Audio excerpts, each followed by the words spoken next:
Hello, welcome है अपने YouTube channel easy exam पर। आज हम प्रस्तावना की सेकंड क्लास स्टार्ट करने वाले हैं और इसमें जानेंगे कि प्रस्तावना उल्लेखित मुख्य शब्दों का अर्थ। तो पहला है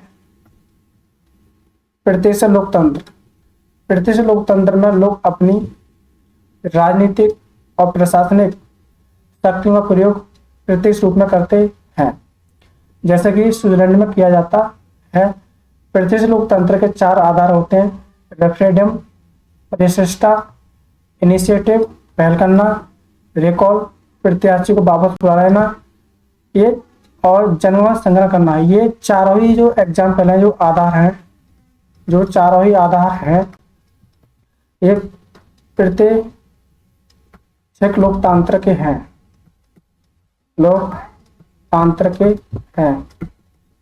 तो प्रत्यक्ष लोकतांत्रिक, इसमें लोगों के द्वारा चुने गए प्रतिनिधियों और जनता के ओर से सर्वशक्ति का प्रयोग करते हैं।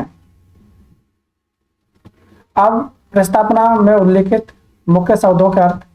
गणराज्य यानी गणराज्य बनाना। इस व्यवस्था में राजनीतिक संप्रभुता किसी एक व्यक्ति के स्थान पर जनता में नियुक्त होती है। इसमें कोई विशेष अधिकार वर्ग नहीं होता है। राज्य प्रमुख प्रत्यक्ष और अप्रत्यक्ष रूप में निर्वाचित होता है, जैसे यूएसए और भारत में किया जाता है। यानी कि जब किसी व्यवस्था में राजनीतिक या संप्रभुता किसी व्यक्ति में के स्थान पर जनता में होती है, हम राजनीति की बात करते हैं। राजनीति में कोई एक कैंडिडेट होता है, लेकिन उसमें जनता नियुक्त होती है। अगर जनता वोट न डाले तो कोई मतलब नहीं रहेगा। तो वोट कौन करता है? जनता करती है, जो वह अनुशासित नहीं होता है। अब न्याय ऐसी व्यवस्था है जिसमें किसी भी प्रकार का भेदभाव नहीं होता है और सबको उनके उचित आधार प्राप्त होते हैं। प्रस्ताव में 3 प्रकार के न्याय की चर्चा की है: एक सामाजिक, एक आर्थिक न्याय, एक राजनीतिक न्याय।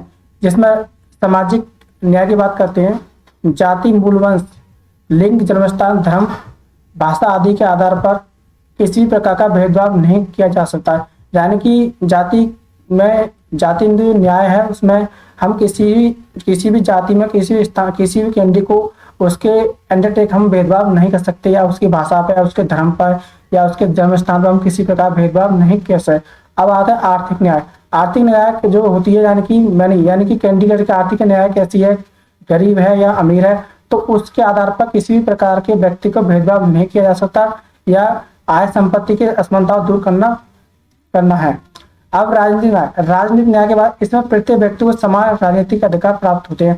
हर व्यक्ति के लिए हर राजनीतिक न्याय प्राप्त होते हैं। समान रूप से मतदान करने का अधिकार होता है, चुनाव लड़ने का अधिकार होता है और सार्वजनिक पद करने का अधिकार होता है। ये तीनों न्याय एक समान व्यक्ति के लिए प्राप्त हैं। अब प्रस्ताव में उल्लेखित मुख्य शब्दों के अर्थ। स्वतंत्रता। प्रस्ताव में विचार, अभिव्यक्ति, विश्वास, धर्म, उपासना की स्वतंत्रता दी गई है। स्वतंत्रता पर संविधान में उल्लेखित सीमाओं के अंतर्गत युक्ति व प्रतिबंध आरोपित किए जाते हैं। समता समाज के किसी भी वर्ग के लिए विशेष अधिकार का बढ़ाना। यह प्रस्तावना प्रत्येक नागरिक को स्थिति और अवसर की समानता प्रदान करी जाती है। ठीक, तो अब क्या है? क्या प्रस्तावना संविधान अंग है? दो तत्व उल्लेखन किए गए थे। प्रस्तावना ना तो विधायिका की शक्ति का स्रोत है और ना ही उसकी शक्ति का प्रतिबंध लगाने वाला है। यह गैर न्यायिक है, अर्थात इसकी व्यवस्थाओं को न्यायालय में चुनौती नहीं दी जा सकती। यानी कि हम प्रस्तावनाओं को न्यायालय में चुनौती नहीं दे सकते। तो 2 शब्द बनाए गए थे। अब आगे चलते हैं। क्या प्रस्तावना संविधान में की धारा 368 के तहत संविधान किया जा सकता है? यह पहली बार ऐतिहासिक केशवानंद भारतीय मामले 1963 में उठाया था। तो केशवाबाद में उच्चतम न्यायालय ने व्यवस्था दी कि प्रस्ताव संविधान का भाग है। जो केशवानंद 1973 में जो केस आया था, तो ये उच्च न्यायालय में उठाया, तो उसमें उच्च न्यायालय ने क्या दिया था कि व्यवस्था दी कि प्रस्ताव संविधान का एक भाग है, यानी प्रस्तावना संविधान का एक भाग है। ठीक, न्यायालय ने कहा कि प्रस्तावना में संशोधन किया जा सकता है। न्यायालय ने कहा कि प्रस्ताव में संशोधन किया जा सकता है, बशर्ते मूल विशेषताओं में संशोधन नहीं किया जा, यानी कि जो मूल विशेषताओं में संशोधन हम नहीं कर सकते। ठीक है। अब न्यायालय ने व्यवस्था की दी कि प्रस्तावना में निहित मूल विशेषताओं को अनुच्छेद 368 के तहत संशोधन नहीं किया जा सकता। अब तक प्रस्तावों को केवल एक बार 42 में संविधान संशोधन 1976 संशोधन किया गया है।